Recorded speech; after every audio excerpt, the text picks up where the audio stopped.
Mama Sarungi pole nyumbani. Alisema nimwite Veronica jina lake.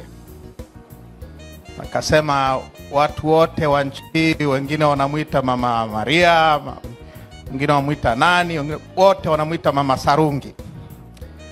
Lakini yeye anasema yeye ni Veronica, kama nakumbuka sawa sawa.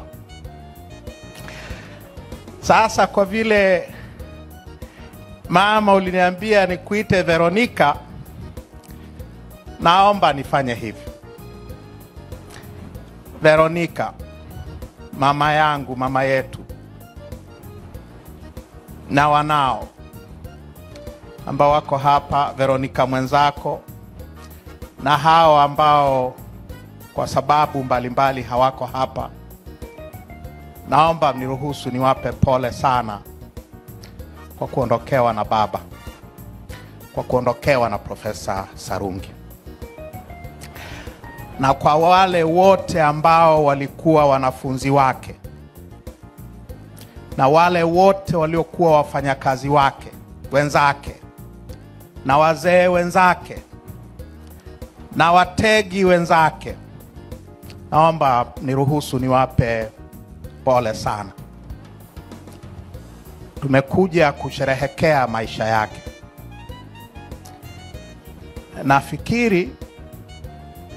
Nafikiri ni sahihi kusema kwamba Profesa Philemon Sarungi amevipigana vita vyake vizuri. Nafikiri ni sahihi kusema mwendo wake ameutembea vizuri. Nafikiri ni sahihi kusema imani yake kwa wananchi wake na kwa nchi yake ameilinda.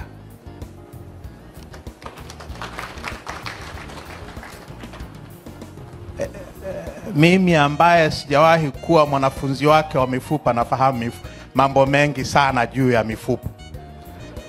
Kwa ninafahamu umuhimu wa kazi aliyoisomea, umuhimu wa kazi aliyoifundisha, umuhimu wa kazi ya kutibu mifupa aliyoifanya kwa umahiri mkubwa sana.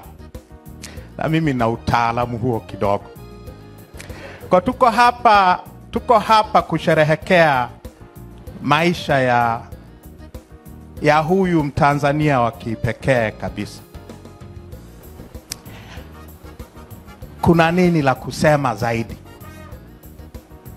Kuna nini la kusema zaidi?